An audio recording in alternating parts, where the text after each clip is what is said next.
감사합니다. 여러분 평생에 우리가 매월 캠프 하시면 이 캠프를 좀 잘 하시면 좋겠습니다.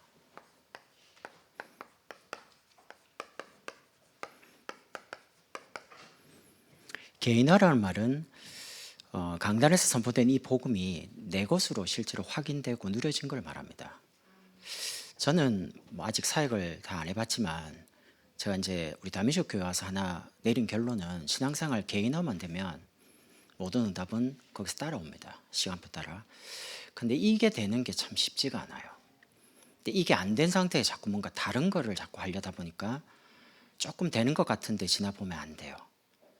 그럼 개인화 캠프를 어떻게 하냐? 제일 먼저 여러분 자신을 살리는 시작을 해야 됩니다. 여러분이 만약에 낙심됐다면 그 낙심된 그 자리에서 시작을 하는 겁니다. 여러분이 일을 하는데 뭔가 무너졌다면 무너진 그 자리가 시작점입니다. 뭔가 하려고 하는데 막혔다면 막힌 거기가 시작점이라니까요. 그럼 어떻게 해야 되냐? 세상 방법은 하면 된다. 뭐 길이 없으면 길을 뚫어라 이러 나오는데 그렇지 않습니다. 없는데 어떻게 길을 뚫어요? 돌아가면 되지. 돌아갈 길이 없다면요. 홍해 앞은 가로막혀 있습니다. 열리거나 마른 땅으로 건너가거나 아니면 하나님 뭔가 길을 여셔야 돼요. 그러면 여러분이 시작을 할 때 제일 먼저 중요한 게 하나님의 절대 관심입니다.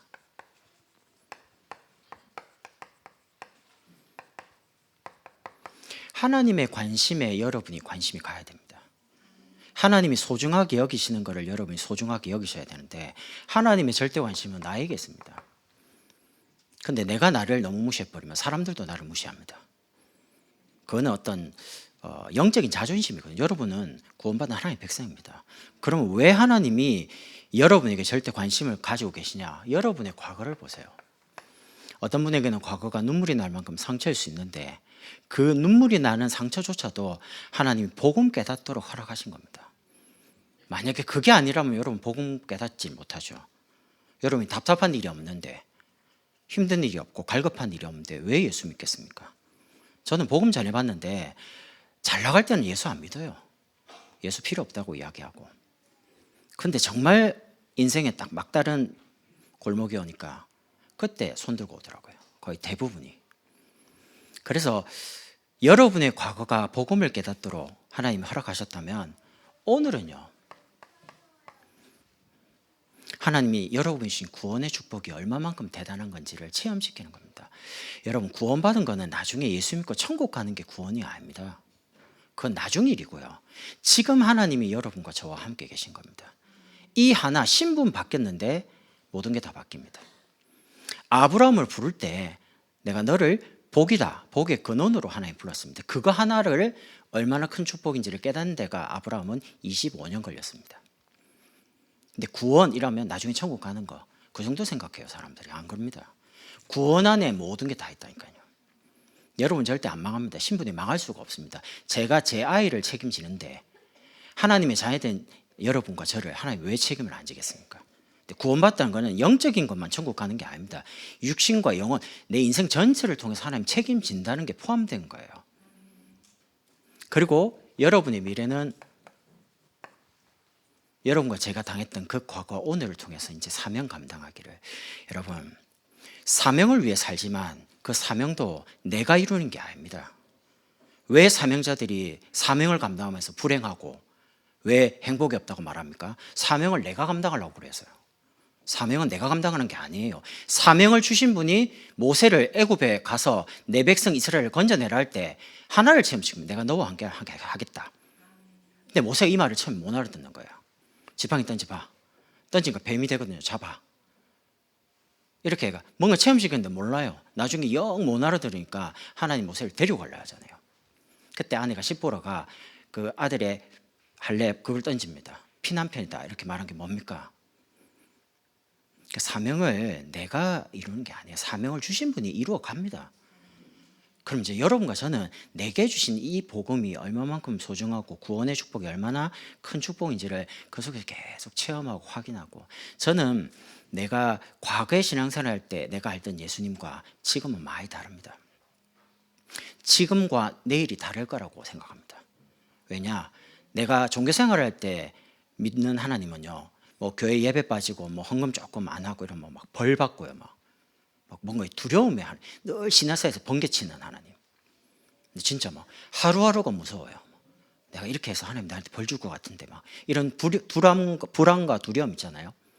근데 제가 복음을 깨닫고 나서는 갈보리에서 내 모든 연약함, 실수, 나의 무능함, 안 되는 모든 것을 십자가에 못 박으시고 영원히 나와 함께 하시려고. 그래서 제가 교회 와서 제일 많이 목사님 통해서 말씀 통해서 은혜 받는 게, 왜 하나님이 내 안에 성령을 오시냐? 내가 안 되니까. 내가 죄 지으면 용서해 주시려고. 내가 또 무너지니까 또 세워 주시려고. 그게 복음입니다. 그래서 여러분에게 하나님이 최고 관심이 있잖아요. 그럼 여러분 인생을 볼 때도 복음의 눈 가지고 봐야 됩니다. 그러면 두 번째는 하나님의 절대 소원이 깨달아집니다. 그게 뭐냐? 내가 있는 현장입니다. 우린 자꾸 세계복음화를 돌아다니려고 하는데 돌아다니는 게 아닙니다. 여러분이 계신 그 가정, 가문, 여러분의 직장, 학교, 하나님이 여러분과 저에게 주신 그 현장에 하나님은 소원을 두고 계시는 거죠. 왜 오산에 삽니까? 왜 많은 지역 중에 1동탄에 삽니까? 거기에 하나님의 관심이 있고 여러분이 계시니까 여러분을 통해서 그 현장을 살리길 원하는 거죠. 그런데 사울의 상태를 보세요. 사울의 상태는 늘 육신적인 거, 자기 왕 자리 지키는 거. 귀신 들려가지고 다윗 죽이는 게 다윗의 사울의 영적 상태입니다. 사람 죽이는 데 밖에 관심이 없어요. 저 다윗이 계속 사람들에게 인정받으면 우리 아들 왕이 못 돼. 죽여야 돼, 저거. 죽이려고 자기 하나밖에 없는 딸을 다윗에게 아내로 줍니다. 다 대단하죠. 보통 지략이 아니에요. 가족을 딱 줘놓고 자기가 가장 측근에서 자기가 죽이고 싶을 때 딱 이건 보통 정신이 아닙니다. 도란 거죠, 세상 말로. 귀신 들리니까 눈에 비는 게 없어요. 하나님이 기름 부어 세운 왕인데 이 정도로 영적 상태가 세상의 아이들 말로 맛이 가버리는 겁니다. 그런데 다윗에 보세요. 다윗의 상황은, 아니 사무엘 선지자가 와서 기름 붓고 왕이라고 그랬는데 인생의 절반을 어떻게 계속 쫓겨다닙니까? 왕인데 골리앗 나와갖고 여호와의 이름으로 골리앗을 딱 넘어뜨렸는데 그 하나 가지고요 이제 소문났어요. 어린 다윗 죽음의 위기 가운데 계속 도망갑니다. 어떻게 인생이 도망다니는 인생입니까? 늘 쫓기고 죽음의 위기. 시편에 보면 막 얼마나 다급했는지 굴 속에 들어와서 이제 딱 오면 이제 잡혀 죽어요. 잡혀. 그때 얼마나 간절히 기도하는데 갑자기 거미가 굴 입구에 거미줄 쳐요. 그러니까 딱 들어가려면 거미줄이 있으니까 안에 사람이 없잖아요. 거미줄이 있으면 사람이 지나가면 거미줄이 없어졌을 거니까 이래가 또 피하기도 하고요. 그런데 다윗은 하나님이 기름 부은 저 왕을 절대 손 안 대. 다윗 주변에 전쟁 용사들이 400명이 넘습니다. 제자. 말 한마디면 사울을 조용히 죽일 수 있습니다. 근데 안 해요. 일부러. 왜? 하나님을 끝까지 믿는 거예요. 하나님이 그렇게 하셨다는 겁니다. 시므이도 마찬가지고 자기 아들 압살롬이 그걸 할 때도 마찬가지고요. 그때마다 다윗은 늘 상황이 사람을 살리는 쪽으로. 왜 그럴까요? 믿음이 좋을까요? 인격이 좋아서요? 아닙니다. 다윗이 진짜 언약을 잡은 거예요. 그게 다윗의 소원입니다. 사람 때문에 이렇게 죽을 만큼 힘든 사람이 없는데, 사실은 상처로 남을 수 있는데 상처가 아니라 언약궤를 몹시 성전을 지어놓고 모든 사람이 이 성전에 와서 양의 피 뿌리고 하나님 만나던 게, 사람 때문에 그토록 상처 입었는데 상처가 아닌 언약이 됐어요. 그러니까 성전을 너무 짓고 싶은데 하나님이 너무 전쟁에서 피를 많이 흘리니까 성전 짓는 걸 허락을 안 해줍니다. 그러니까 다윗이 어떻게 합니까? 성전 지을 준비를 모든 걸 다 해버립니다. 대단하죠. 솔로몬이 엄청나게 인생의 마지막에 하나님께 큰 범죄를 합니다. 그때 하나님이 네 아버지 다윗을 봐서 지금 당장 너를 죽이고 싶은데 네 아버지 다윗을 봐서 용서해 줄게. 그러나 네가 죽고 나면 나라 반 쪼개진다. 하나님이 다윗을 봐서 솔로몬을 용서했습니다. 그러니까 다윗이라면 왕 중의 왕이라고 안 합니까? 솔로몬 하면 지혜의 왕이라고. 솔로몬 처음 시작은 그렇지 않아요. 하나님이 우리 아버지에게 주신 이 나라를 하나님이 주신 지혜 가지고 내가 다스리려고 하나님 지혜를 달라. 하나님 너무 감동돼가지고 1,000번째를 드리는 중에 소원이 뭐냐? 뭐 금이냐?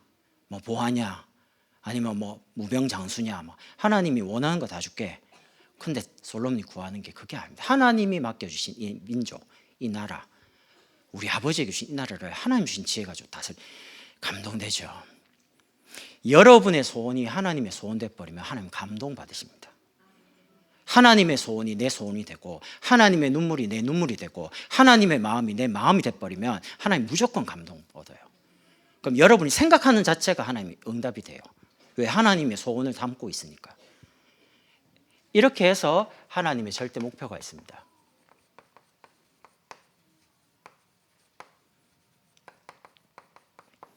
하나님이 자기 피로 값주어 사신 교회를 통해서 우리 렘넌트들을 진짜 세우는 거죠.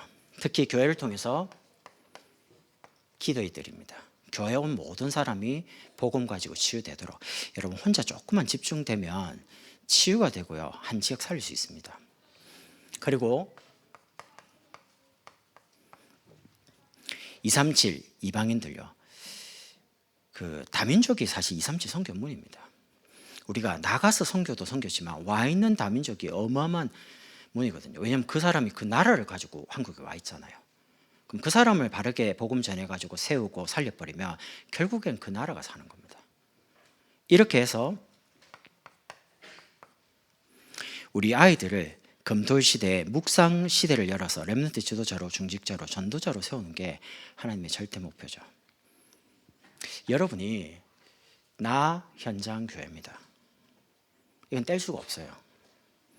여러분의 인생이, 여러분께 살고 계신 현장, 여러분의 인생이 교회에서 앞으로 마무리됩니다.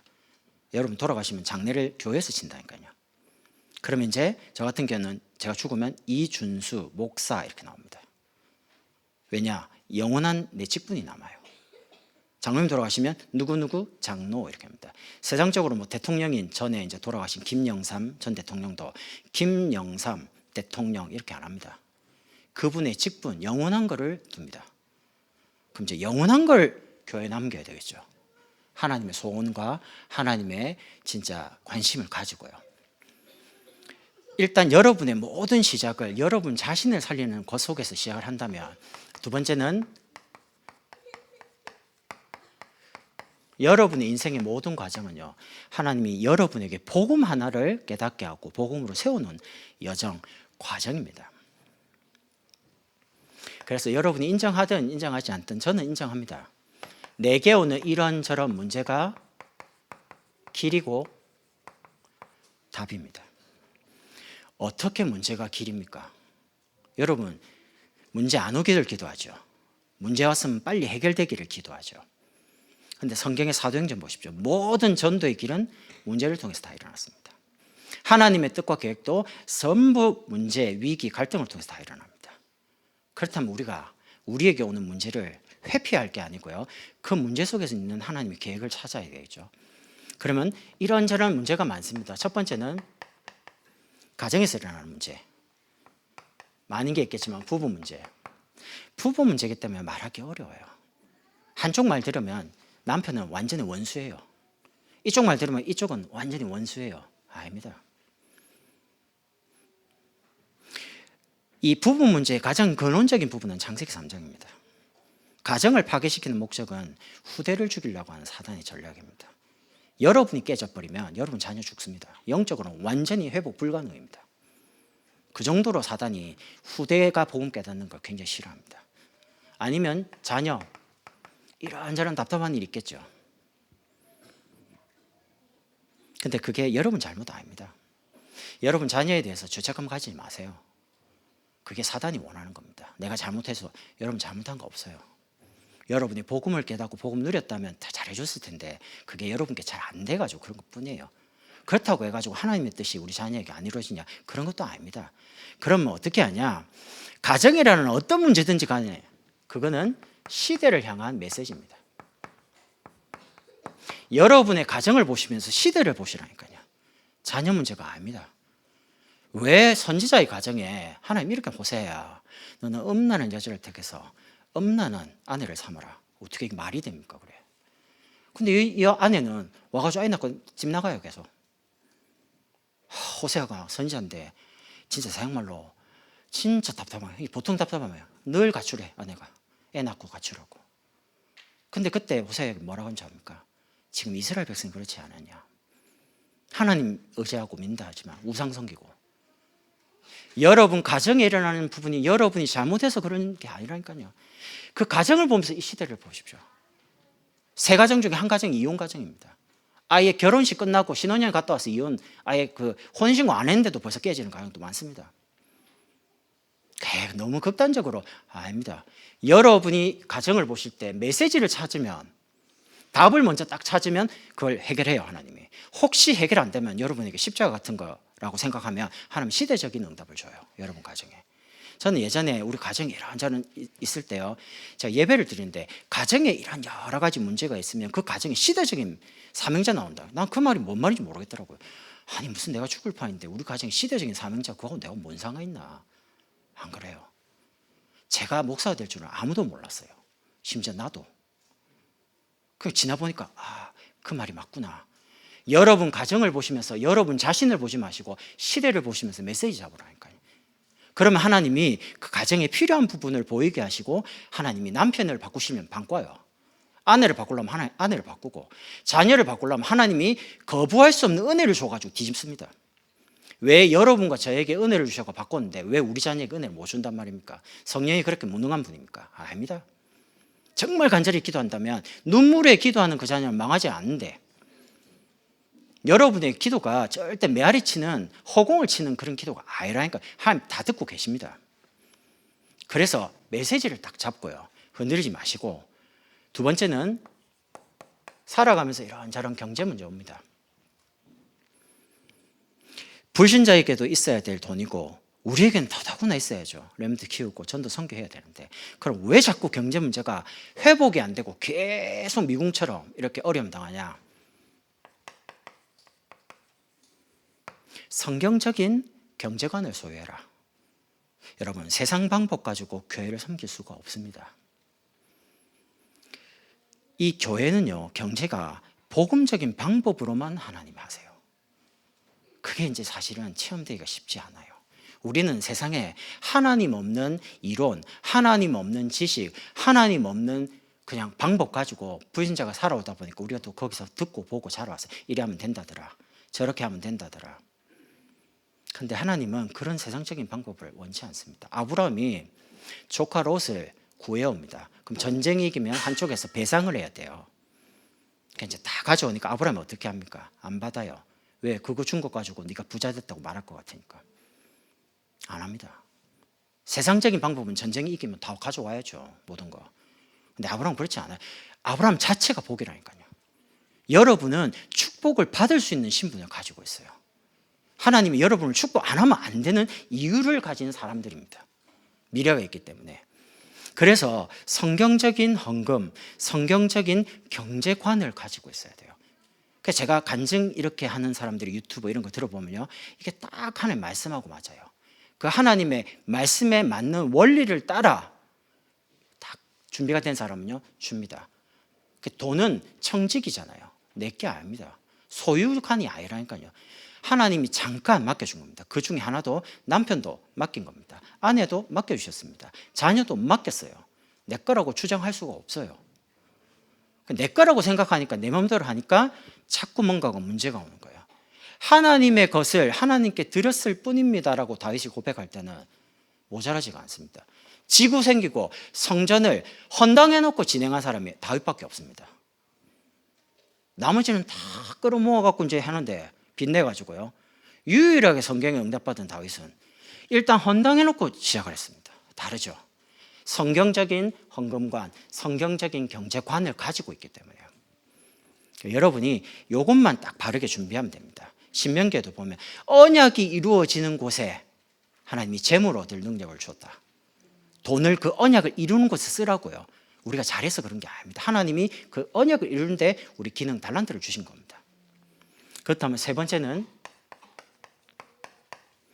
건강, 여러 가지 질병이 있겠죠. 이거는 우리의 영혼과 우리의 정신, 우리의 몸에 균형이 깨진 겁니다. 아니면 의학적으로 불치병, 가망이 없다 라고 혹시 진단이 내린 분들은 그때는 어떻게 해야 됩니까? 하나님 앞에 설 시간입니다. 왜? 지금까지 너무 바쁘게 사람들의 말에 환경 보고 눈치 보면서 살아왔거든요. 근데 이제는 볼 게 없어요. 미래가 없기 때문에. 그러면 진짜 하나님 앞에 서는 시간입니다. 하나님 앞에 진실되게 나와 하나님 딱 둘 관계입니다. 여기서 하나님이 나에게 주신 사명을 회복하면 살아나는 겁니다. 사람이 나이 들고 병들어서 죽는 게 아니고 사명 끝나야 죽는 겁니다. 일찍 나이라도 사명 끝나면 빨리 갈 수 있고요. 나이가 100살이라도 사명 남아있으면 계속 이상하죠. 나이가 많은데도 안 가는 사람 있죠. 자녀와 후대를 놓고 기도를 계속 쌓게 하는 이유도 있습니다. 하나님이. 그 기도가 어마어마하거든요. 기도 배경. 저는 기도에 대해서 이야기를 많이 들었지만 책도 많이 보고요. 그러나 저는 저희 외할머니 보면서요. 기도 이거 정말 대단하다는 거 알았어요. 인생 살아갈 때 어려움 있잖아요. 근데 한 번씩 전화 옵니다. 준서야 괜찮아. 기도하고 있으니까 잘 될 거야. 나 그런 소리 듣기 싫어요. 진짜. 믿음 없을 땐 제일 듣기 싫은 말. 기도하고 있으니까 괜찮다. 뭐가 괜찮단 말인데요. 죽을 만큼 힘든데 돈도 없지. 되는 것도 없지. 뭐 어떻게 해야 될지도 모르겠는데 맨날 뭐 하는 이야기면 전화하면 괜찮아. 기도. 근데 신기하죠. 딱 문제 오면요. 다른 사람은 그것 때문에 너무 힘든데 쉽게 넘어가요. 군대를 쭉 갔는데 동기들이 저 전방으로 가요. 대북 방송하러. 이북 동포들이요 막 이런 거 하는 거 있잖아요. 나도 이제 대기하고 있는데 이제 다 끌려간다. 내만 후방으로 가요. 그 갔죠. 수색에 가니까 동기들하고 야, 너가 가족 중에 뭐 별이 몇 개야? 별 하나도 없어요. 다 병장도 아니고 방위도 있고요. 막 이래요. 근데 별 몇 개야? 없습니다. 어디서 거짓말 하냐는 거예요. 아무 생각해도 원스타도 없고 투스타도 없고 쓰리스타도 없고 아무도 없어요. 근데 알고 보면 할머니 기도라. 왜? 신앙생활 잘해야 되니까. 저 이런 데 가서 고생하면 안 되니까 할머니. 처음엔 그 농담으로 생각했는데 지나 보니까 아니에요. 물론 치매 때문에 나이가 많이 계셔가지고 뭐 영원히 계시다가 조금 늦게 가셨는데요. 좀 빨리 갔으면 좋겠다 이런 생각이 한 번씩 있었어요. 너무 진짜 오래 가는 거 아이가. 진짜 정신도 없고 얼굴도 못 알아보는데 뭐 때문에 이렇게 살아있지? 그리고 성경도 글도 몰라요. 아무것도. 이제 아는 게 하나도 없어요. 애가 돼요. 밥을 먹은지도 기억을 못하고. 그런데 한 번씩 제정신이 돌아올 때 있잖아요. 한 번씩 있어요. 어쩌다가 한 번씩. 그럼 뭐하냐? 하나님이 내 기도를 들어주셔야 되는데 뭔 기도요? 50년 동안 한 기도. 그러니까 뭐냐? 그러면 자녀들 하나님 돌아오도록 불신 안에 만나가지고 죽도록 고생하고 처참하게 인생 망하고 이런 거를 너무 보니까 제사를 다 지르죠. 부적 붙이죠. 무당 찾아가죠. 어떻게 하나님의 자녀가 그렇게 불신 결혼해가지고 그렇게 막 삽니까? 가가지고 할머니 가서 아들 집에 하는 일 부적 떼오는 거. 그 부적 하나가 7천만 원짜리입니다. 냉장고 뒤에 장롱 뒤에 있는데 할머니가 딱 가면 아들 집에 잠깐 가잖아요. 가면 부적 싹 이래 돌아가 싹 수거해 와요. 그럼 외숙모 난리 나요. 누가 부적 치웠냐고. 이러던 분입니다. 그런데 신기한 거죠. 돌아보니까 할머니가 기도한 대로 싹 다 돌아와야 돼요. 안 돌아오면 안 됩니다. 이래놓고 다 돌아오는 그날 하나님 부르시는 거죠. 하나님 너무 정확해요. 그래서 기도가 참 중요합니다. 여러분이 기도하는 그 자녀, 여러분의 가정, 여러분의 어떤 가문 놓고 기도하는 그게요. 그냥 그렇게 안 간다니까요. 그래서 조금 시간이 걸릴 때 낙심하지 마시고 포기하지 마시고 끝까지 기도하시라니까요.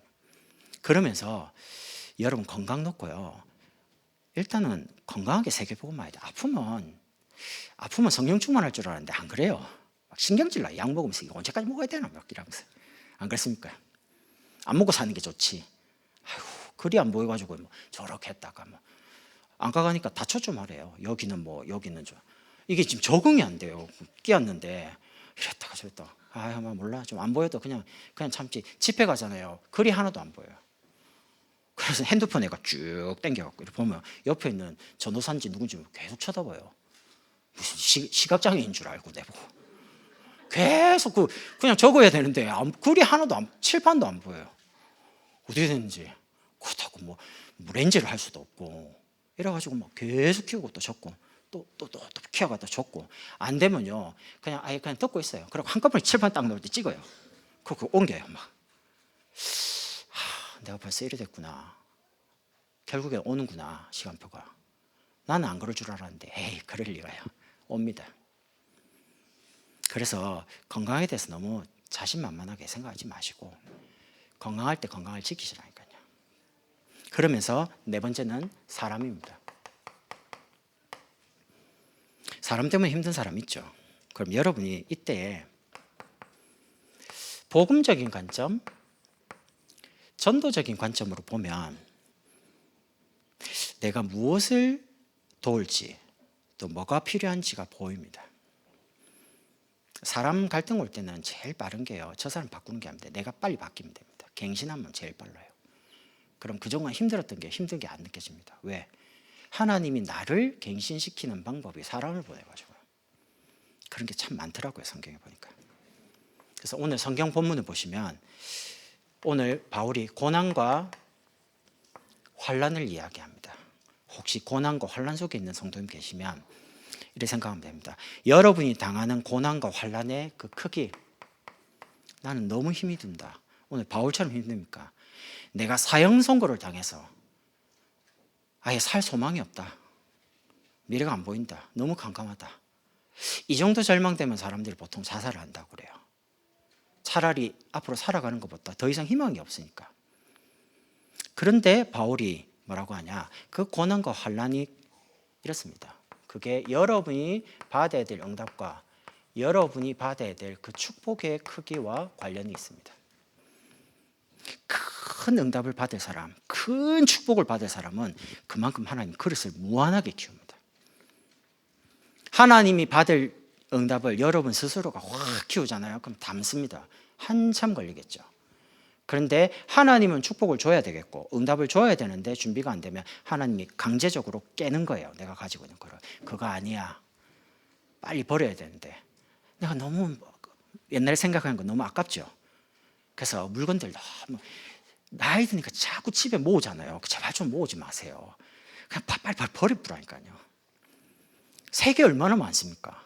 좋은 게 옛날 거 뭐 그거 아닙니다. 집에 막 방 하나에 가득 있더라고요. 예전에 보니까 할아버지 방에 가니까 뭐 이것도 뭐 아휴 그러지 말고 늘 새로운 응답. 하나님이 오늘 주시는 내일 주시는 축복. 요걸 기대하면서요.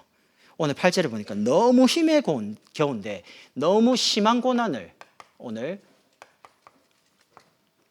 당해가지고 아예 그냥 살 소망이 없고 9절에는 내가 사형 선고를 당했다. 얼마나 힘이 들면 사형 법정에서 당한 것처럼요. 그 말은 이제 미래가 없는 거 죽는 것밖에 없으니까. 그런데 이유가 있습니다.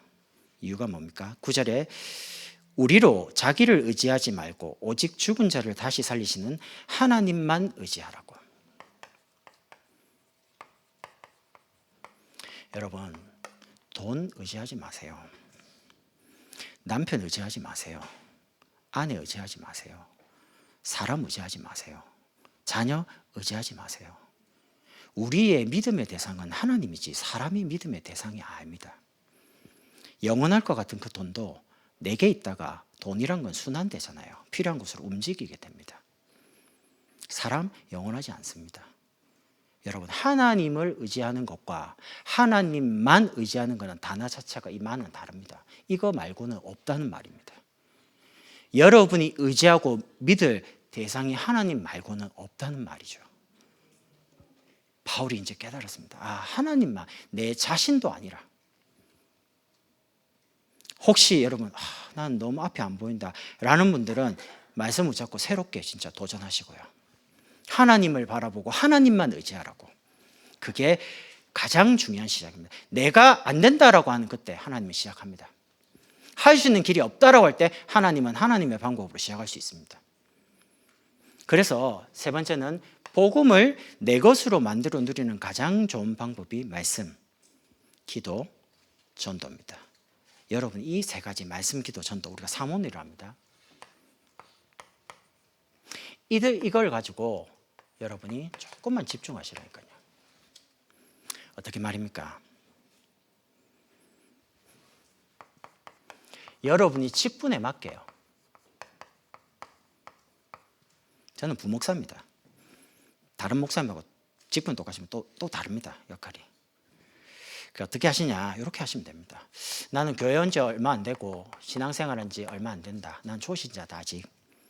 그렇게 생각하시는 분들은 말씀과 기도와 전도 가지고 요 순서대로 하세요. 어떻게 하시냐? 매일 말씀을 조금만 정리하고 깨달음, 제목, 대상 한 2사람만 적으세요. 많이 적을 필요. 여러분 전도 대상자 한 30명 적어놓고 기도합니까 정말? 저는 안 되더라고요. 예전에 300노트 저는 안 되더라고요. 제가 안 돼서 그런지 모르겠는데 생각 안 나요. 300명이다. 근데 기도하면 늘 마음에 이렇게 안타까운 사람들이 그 달에 마음에 하나님 주시더라고요. 근데 그 사람들이 복음 받아요. 그때부터 막 이상하게 사람들이 보여주려고 나 이렇게 기도 많이 한다 그런 거 말고요. 내가 진짜 이번 달에 간절히 복음 전하고 싶은 사람, 마음에 자꾸 기억나게 하는 그 사람 놓고 기도하는데 하나님 그 사람을 중요한 때 복음 받게 한다니까요. 그러니까 여러분 그렇게 기도하시고, 나는 그래도 조금 교회를 다녔는데 나는 신앙생활 교회에서 뭐 10년 이상 했다, 나는 말씀도 좀 잘 안다, 그런 분들은 내가 하고 싶은 기도 말고요, 하나님이 내게 원하시는 걸 잡으라니까요. 기도 제목. 그래서 기도 제목부터 바르게 딱 잡으세요. 그러면 응답 오겠죠. 그러면 여러분이 응답받은 거기에 간증할 사람을 하나님 여러분에게 딱 만나게 합니다. 아무 관련 없는 사람을 안 만납니다. 여러분이 응답받은 일에 간증을 들을 사람을 딱 만나게 합니다. 그게 하나님의 방법입니다. 증인이 되리라. 그러면 뭐가 살아나냐? 하나님의 말씀은 정말 살아있다고 느끼게 됩니다. 그럼 예배가 어떻게 되냐? 예배 올 때마다 설레요. 말씀 가지고 뭔가 하나님 답을 주실 것 같고 힘을 주시고 위로도 하시고 길이 쫙쫙 보이니까요. 예배가 살아요. 예배에 대한 태도가 완전히 달라요. 교회에서 중요한 사역을 하고 계신 분들, 우리 교역자분과 중직자분들은 어쨌든 한 현장을 놓고 사역을 하잖아요. 그런 분들은 아예 처음부터 하나님이 내게 맡겨주신 그 현장, 그 대상을 놓고 전도에 대한 계획을 찾으라니까요. 하나님이 내게 맡겨준 지역, 내게 맡겨준 사람, 그럼 거기에 대한 하나님의 계획이 있잖아요. 그 전도를 놓고 하나님의 말씀, 그리고 하나님이 내게 주시는 제목 찾는 겁니다. 순서가 좀 다릅니다. 직분에 맞게. 그랬더니 전부 다 이거 해요. 사람들이 다 사역자라. 그래 하지 마시고, 누가 시키는 게 아니니까 이거부터 하시라고요. 제가 지금 안 하고 여러분에게 말하는 게 아닙니다. 제가 요거를 딱 10년 전에 목사님이 신방 캠프를 돌아다니시는데요, 나 그때 좀 이상하더라고요. 왜냐면 목사님이 이제 기도하시고 나는 옆에서 메시지 이제 정리하고 적는데, 어느 집에 가면 전도 이야기하고, 어느 집에 가면 말씀 이야기하고, 어느 집에 가면 기도부터 이야기하는데 도대체 이게 뭐야? 세 가지인데 순서가 다른 거죠. 그래서 내가 물어봤습니다. 신방 다니면 목사님, 어느 집에는 왜 저분은 저렇게 말하고 어느 집에는 이렇게 말하고, 이러니까 목사님 웃으시더라고요. 아니 직분이 다 다르잖아. 그러니까 다르게 전해야지. 근데 순서가 좀 다르잖아요. 내 그때 딱 이 부분에 대해서 뭔가 마음에 정리가 되는 거예요. 왜냐면 그때 막 한창 막 이렇게 막 기도하면서 하고 있을 때거든요. 그러니까 목사님이 그러면 금요세를 하라는 거예요. 제가 그때, 지금 홈페이지에 없습니다. 제가 그때 처음으로 요 3가지가 금요세를 때 정리했습니다. 사무원들에 대해서. 왜 기억하냐? 제가 했거든요. 그때 정리를 했거든요. 아, 이게 내가 참 중요한 시작이다. 저는 말씀을 그냥 안 봤거든요. 그러니까 이게 조금이라도 조금 뭔가 흐름이 다르면 왜 이렇지? 나는 그런 생각을 하고 있게 접근하기 때문에. 왜냐하면 저는 이제 메시지에 대해서 민감하니까요. 두 번째는 여러분 나이에 맞게 다르게 접근해야 됩니다. 아이들이 어리죠. 태유치 글도 모릅니다. 아이들 그림밖에 잘 몰라요. 그러면 엄마가 하나님의 말씀을 그림으로 이제 나와 있는 이거를 읽어주는 겁니다. 보여주는 겁니다. 설명하는 겁니다. 엄마가 아이에게 그림 가지고요. 학교를 들어가서 글을 조금 압니다. 그러면 이 아이들은 스스로가 글을 알고 있기 때문에 적는 거를 하도록요. 그러니까 조금 시간이 걸려도 떠듬 이렇게 해가지고요. 오늘의 말씀, 오늘의 기도, 오늘의 전도, 길게 안 적어도 한 단어 뭐 이렇게 자기 나름대로 적도록 해야 됩니다. 습관을. 그러면 중고 올라갔습니다. 중고 딱 올라가면 기존에 하라는 거 한 개도 하기 싫습니다. 호르몬 변화에 의해서.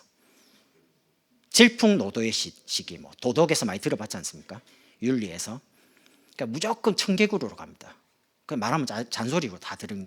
그럼 이때는 어떻게 해야 되냐? 근데 아이들이 고민이 많은 거예요. 앞으로 어떻게 해야 되지? 미래는 뭐 해야 되지? 뭘 준비해야 되지? 어디로 가야 되지? 고민이 많거든요. 이럴 때는 제가 적는 단어입니다. 깨적실을 해라. 깨적실이 뭐냐? 깨달음을 적용을 하고 실천할 수 있도록. 어디에요? 자기 문제 말씀하고 연관을 누군가는 시켜줘야 돼요. 만약에 이걸 하는 교사가 있다면 그 교사는 가장 소중한 사역을 하는 겁니다. 이걸 하는 교육자가 있다면 하나님이 그 아이를 향한 하나님 절대적인 계획이 말씀을 통해서 계속 전달이 되는 거죠. 왜? 지금 성도들이 적용하고 실천이 안 되잖아요. 말씀이 내하고 안 맞다라고 생각합니다. 왜요?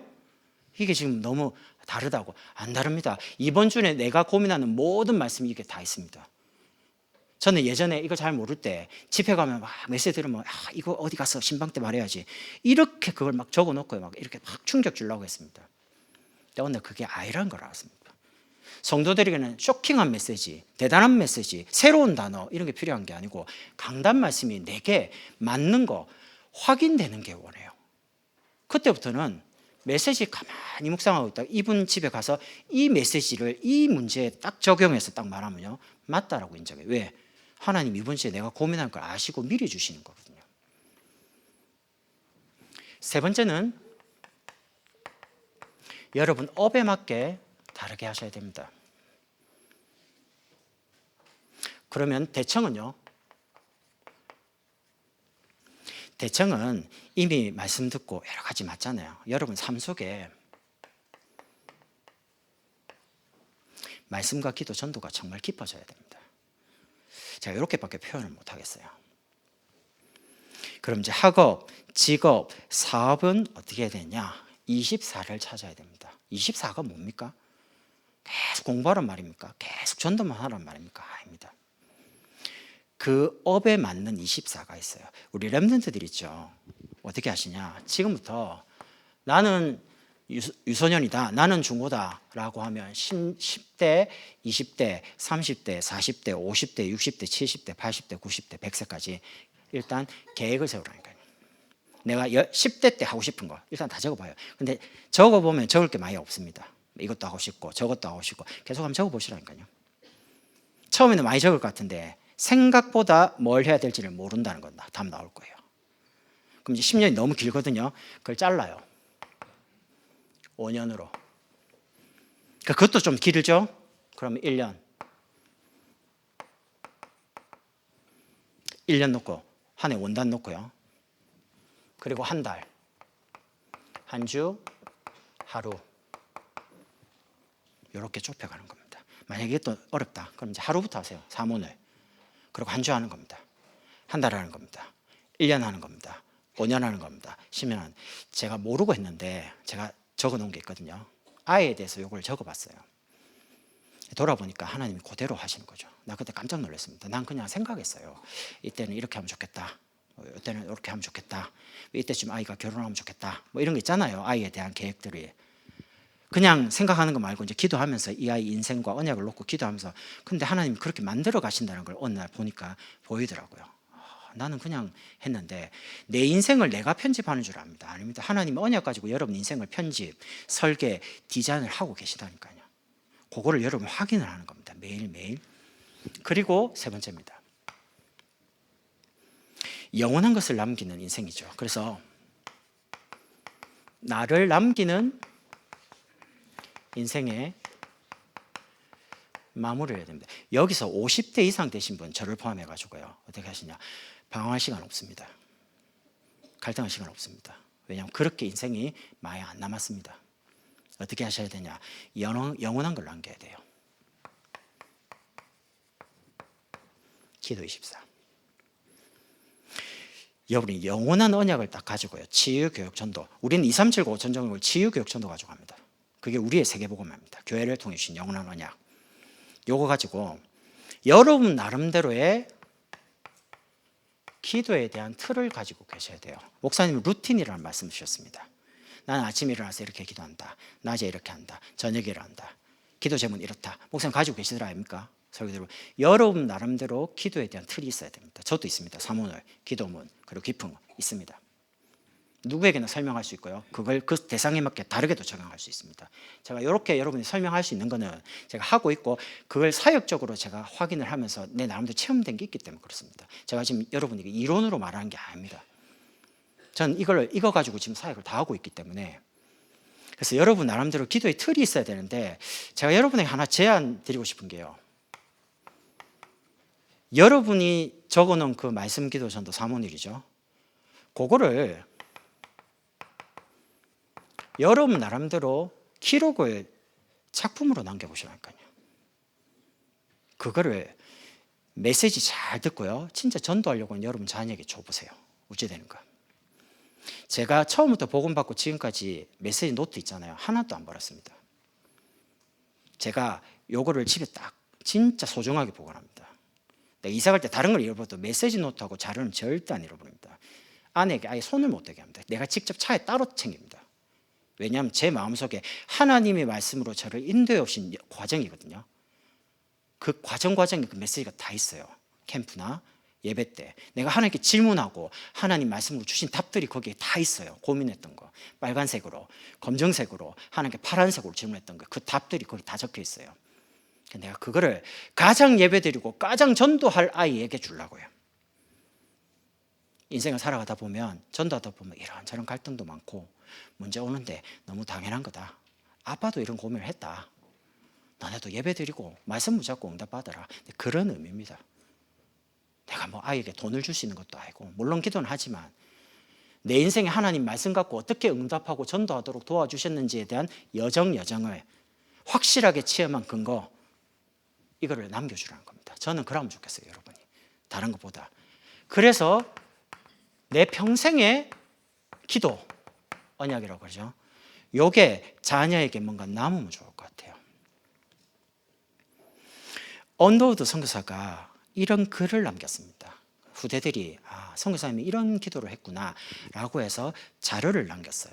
그래서 제가 이제 가져왔습니다. 언더우드가 어떻게 기도했냐면 선교사 이렇게 합니다. 하나님, 보이지 않는 조선의 마음, 지금은 아무것도 보이지 않습니다. 메마르고 가난한 땅, 나무 한 그루 시원하게 자라오르지 못하고 이 땅에 저희들을 옮겨 앉히셨습니다. 그 넓고 넓은 태평양을 어떻게 건너왔는지 그 사실이 기적입니다.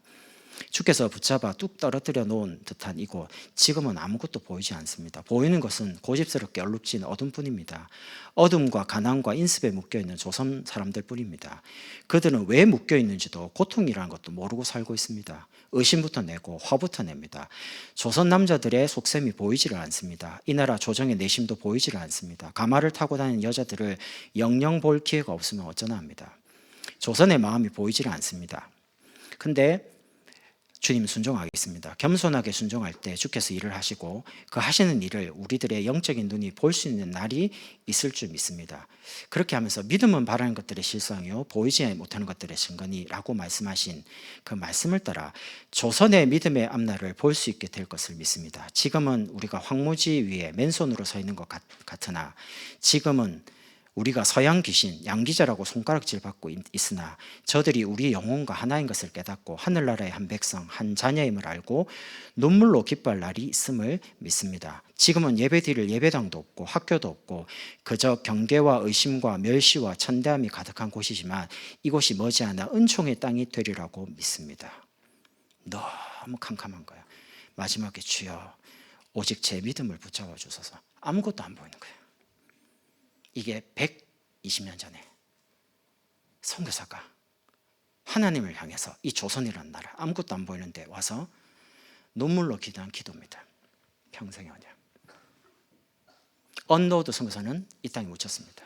신기하죠. 그 자녀 4대가 이 한국으로 와서 여기서 뼈를 묻었습니다. 조선을 위해서 순교를 했습니다.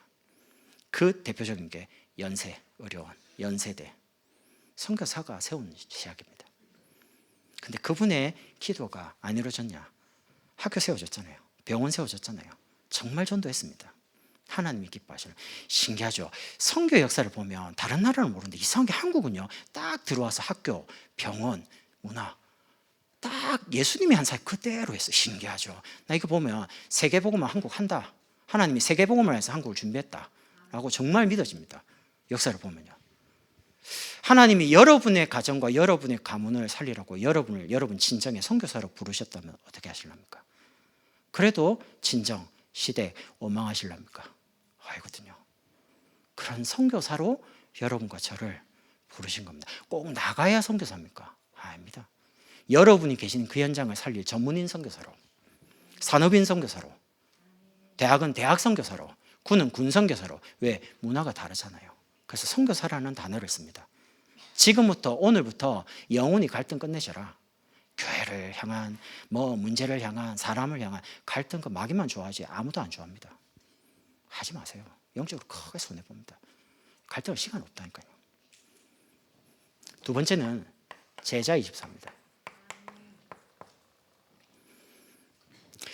저와 여러분 다락방을 남기는 게 아니고요, 성경적인 다락방 전도운동할 제자를 남겨야 됩니다. 내가 목사님을 참 많이 들었는데 참 말이 머리로는 이해되는데 쉽지가 않아요.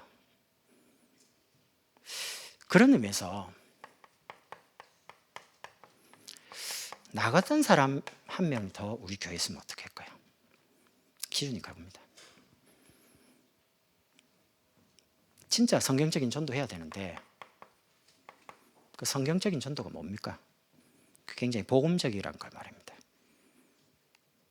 우리가 살린다는 말을 너무 많이 듣는데요, 참 쉽지 않습니다. 저는 그렇더라고요. 왜냐하면 이게 머리로 하는 거하고 가슴은 다르잖아요. 온도차가 많거든요. 근데 맞아요, 말씀은. 근데 그 말씀을 따라가려는 게 참 쉽지가 않아요, 살아보니까.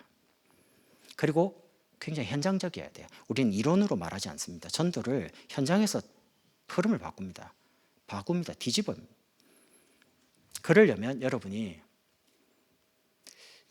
보고, 여러분이 듣고 체험한 것을 보여줄 수 있어야 됩니다. 그걸 보고 성경은 증인이라고 합니다. 여러분이 현장을 향해서 고민하는 그 고민이 앞으로 많은 제자에게 답이 될 것입니다. 저는 그렇게 생각합니다. 저는 고민 많이 했습니다. 제자. 제가 지난주에 전도학교 때 이야기했거든요. 제자 하면 제가 가지고 있는 단어들이 있습니다. 쭉. 그 단어에 대한 의미를 하나님께 질문하고 받은 답들이 적지 않습니다. 그거를 메시지적으로도 정리하고 있고요, 현장적으로도 딱 뭔가 이론뿐만 아니고 간증을 가지고 있습니다. 확실하게 답을 말할 수 있습니다. 왜냐? 난 그걸 하나님 깨닫게 하시더라고요. 오랫동안 고민했습니다. 어떤 사람이 제자지? 내가 어떻게 하면 하나님께 쓰임받지? 버림받지 않고 계속 쓰임받을 수 있지? 하나님께 쓰임받아야 되니까, 크든 작든 하나님께 계속 쓰임받아야 돼. 변하지 않고 계속 전도 속에 있어야 되니까. 사람들이 얼마나 많이 바뀝니까? 이것 때문에 바뀌고 저것 때문에 바뀌고, 사람들의 눈치를 보고 사람들의 말을 따라서. 전도는 그런 게 아닙니다. 성경은 그렇게 안 나와 있습니다. 딱 성경적인 전도, 다락방 전도라고 합니다. 진짜 복음적이고 현장적인, 그걸 보고 듣고 체험한 것을 그대로 똑같이 보여줄 수 있고 전달해 줄 수 있는 제자. 세 번째는 여러분 인생을 두고 우리 자녀와 후대를 서밋 만들어야 됩니다. 저는 이번 주에 목사님께서 3번 이야기할 때 하나님은 교회를 통해서 렘넌트들을 서밋으로 세우기를 원하신다. 나는 그게 그냥 많이 듣는 말인데요, 또 다르게 들리더라고요, 제 마음에. 그리고 이번 주에 찾아봤습니다. 성경의 전부 전도운동은요, 전부 서밋 운동입니다. 예를 들어 볼게요. 모세, 바로에게 답을 줬습니다. 서밋입니다. 하나님이 그 모세를 430년 동안 기다리고 준비를 했습니다. 그리고 엘리야가 호렙산에서 이제 진짜 하나님께 딱 깨달을 때 첫 번째 말이 하사엘과 예후에 가서 기름 부어 왕을 세우라고 했습니다. 선지자가 직접 왕을. 그리고 그 다음에 너를 이을 엘리사 기름 부어라. 제2의 선지자입니다. 이 엘리사가 뭐한 줄 아시죠? 도단서 운동을 했습니다. 베델, 길갈, 여리고 모든 곳곳마다 선지생도 지도자를 다 세웠습니다. 그렇게 전쟁이 일어나고 처참하게 죽어가는 시대에 전쟁 아예 안 하고 그냥 다 이깁니다. 기도 하나 가지고 모든 들어오는 걸 다 합니다. 아람 왕이 깜짝 놀래가 우리 가운데 스파이 있지, 찾아내. 그러니까 왕이시여, 그게 아니고 이스라엘에 엘리사라는 선지자가 있는데 왕이 여기서 하는 말을 다 듣고 있습니다. 그럼 가서 잡아와. 갔는데 아침에 눈 떠보니까 사환이 장난 아니거든요. 완전히 아람 군대가 쫙 둘러쌌거든요. 그때 큰일 났습니다 선생님. 호두갑이죠. 엘사가 이제 기도합니다. 하나님 저 사환의 눈을 열어주십시오. 무지 됐습니까? 그게 성경 속에 나온 동화 이야기입니까? 하늘의 불말과 불병거를 도단성 맹 둘러쌌습니다. 그게 정말 영적인 사실이라면 여러분의 사업처, 여러분의 가정, 우리의 현장을 하나님이 불꽃 같은 눈으로 안 보호하시겠습니까? 정말 그게 하나님 말씀이 맞다면 그러면 걱정할 일이 없죠. 하나님이 여러분을 불꽃 같은 눈으로 지키신다는 거예요. 여러분과 관련되는 모든 산업, 여러분의 현장을 하나님 지키신다는 거예요. 그래서 제가 목사님이 하루에 5번 기도한단 말이에요. 아, 그래서 그렇구나. 기도밖에 할 게 없다. 기도밖에 할 게 없죠. 기도하면 하나님 다 하시는데. 하나님의 뜻과 계획대로요. 이사야 보십시오. 그루터기 서밋 세우는 거죠. 사무엘 다윗을 왕으로 딱 세웠습니다. 특히 바울은 사도행전에 가는 모든 걸음걸음이 전부 다 회당으로 갔습니다. 서밋을 찾고 세워가지고 남기는, 바울이 세계복음 안 했습니다. 바울이 남겨놓은 그 서밋, 그 제자들을 통해 250년 만에 로마가 뒤집어졌습니다. 결국에는 저와 여러분이 남기는 그 서밋이죠. 우리 후대. 금토일 시대입니다. 지금 대선 준비로 민주당에서는 4일, 국힘은 4.5일, 어느 당이든 앞으로 이제 금토일 시대가 이제 본격화됩니다. 그 전에는 그렇게 말만 나왔다면 지금 이제 그게 현실로 갑니다. 그러면 이때에 불신자는 명상 가지고 모든 걸 다 치유하고요. 어마어마한 귀신의 능력 가지고 세상을 앞서가고 있습니다. 하나님이 주시는 영과 진짜 갑절의 성령 충만 받는 묵상에 대한 힘이 없으면, 지금 공부를 잘하고 그것도 중요한데 아닙니다. 앞으로 영적인 힘이 있는 사람은 살아남고요, 영적 힘 없는 사람은 다 끌려갈 파입니다.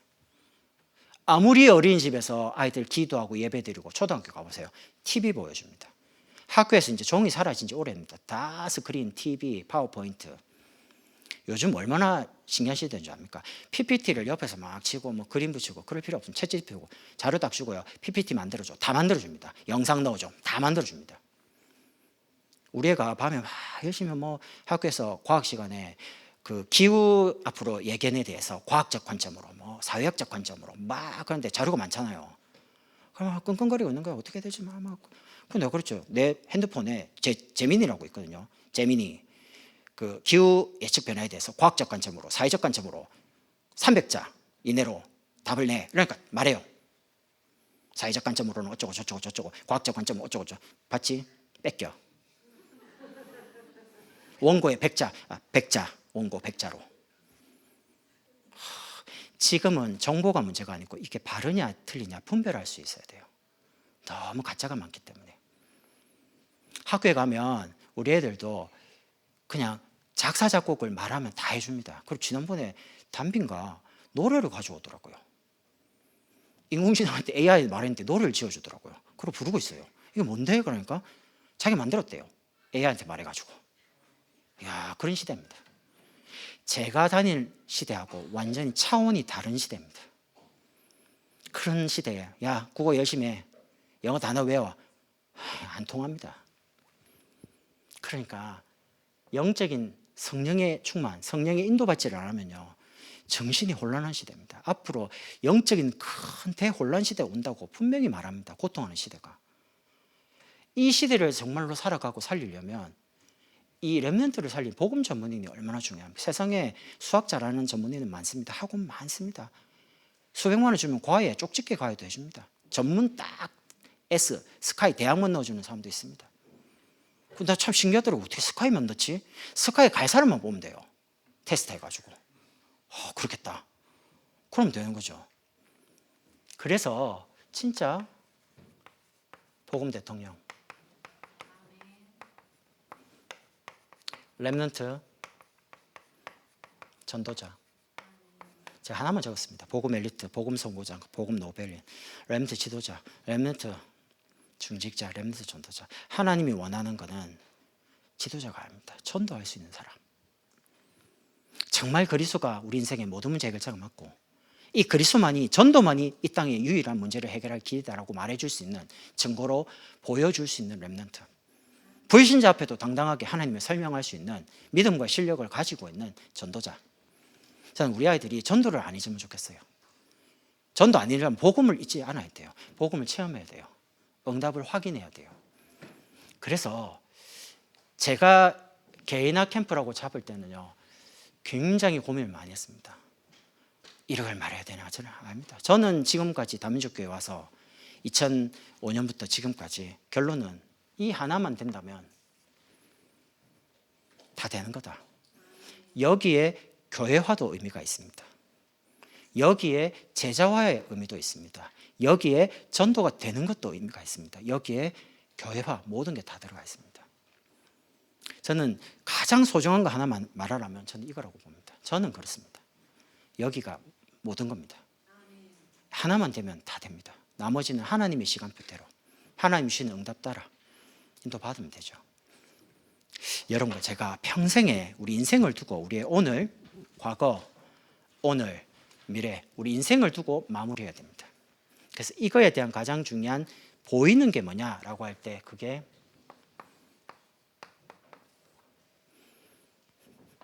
저는 정말요 안타까운 게 내가 만약에 할 수 있는 환경이다, 할 수 있는 배경이다, 나는 무조건 합니다. 나는 성도들의 사정을 잘 모르기 때문에 뭐 이렇게 말할 수 있는데요, 난 그렇게 좀 안타까워요. 이건 부담이지만 여러분 중에 정말 할 수 있는 환경이 된다, 조금 할 수 있는, 조금만 도전하면 될 수 있다 하세요. 좀 여러분이 정말 제가 할 수 있으면 내가 여건이나 환경이 되면 나 하고 싶습니다. 그러고 나 담비한테 말할 수 있습니다. 담비야, 아빠가 기도해서 했다. 네가 결혼해서 아이 낳는 저기 보내라. 왜 못합니까? 내 자녀와 후대를 위해서. 우리 아이가 여기서 신앙생활, 저도 여기서 신앙생활 죽을 거고, 우리 아이들이 여기서 신앙하다 목사가 되고 선교사가 되고 앞으로 장로가 되고 권사가 될 건데, 여기서 왜 다민족교회는 내 인생을 뼈를 묻을 곳이니까 그게 교회라고 생각하거든요. 그러면 내가 여기서 지금 시간표에 하나님 주시는 메시지에 놓고 뭘 해야 되냐, 내 인생을 걸고 뭔가를 생각할 수 있겠죠. 그냥 제 마음입니다. 그렇다는 거죠. 여러분께 부담 주려고 하는 게 아니고, 그만큼 이게 지금 보여지는 부분이 굉장히 중요하니까요. 여러분이 진짜 할 수 있다, 조금만 도전해가지고 만약 여건이 된다 해보세요. 여러분 아십니까? 구원은 은혜로 받지만 축복은 절대 공짜가 없습니다. 여러분 교회에서를 한번 보시고 주변에 믿음의 사람, 교회 다니는 사람, 뭐 꼭 다락방 아닌 사람들도 한번 보세요. 축복을 그냥 받는 사람은 한 명도 없습니다. 이 사람들이 전부 다 뭔가 하나님의 언약대로 헌신할 때 하나님이 그 개인과 가정과 후대를 두고요, 보이기에 하나님 볼 수 있도록 다르게 응답을 줬어요. 그게 축복이라고 합니다. 육신적으로 볼 때에 자녀가 너무 이상 잘 풀리죠. 신기하지 않나요? 환경도 안 되고 여러 여건도 안 되는데 하나님이 길을 열어줘요. 그거 왜 그럽니까? 하나님이 다르게 보이는 거예요. 왜? 교회를 위해 헌신하고 있거든요. 주를 위해 살고 있거든요. 하나님의 언약을 위해서 모든 걸 걸고 있으니까 하나님이 보이게끔 그렇게 구별하는 거죠. 나타내는 거죠. 그러니까 여러분이 진짜 응답을 받아서 불신자에게 하나님을 증거할 만큼 진짜 응답받아고 증언으로 한번 서보세요. 진짜 제대로 한번 기도가지고 도전하고 하나님께 헌신하고 이렇게 해서요. 개인화의 축복을 여러분 많이 고민도 하시고요, 그렇게 준비하면 좋겠습니다. 기도하겠습니다. 하나님, 우리를 살리는 시작과 우리를 세워가는 여러 가지 문제를 통해서 하나님 앞에 우리의 믿음이 합격되게 하시고 우리 인생을 마무리하며 영원한 것을 남기는 인생이 되도록 축복해 주옵소서. 예수 그리스도의 이름으로 기도드립니다. 아멘.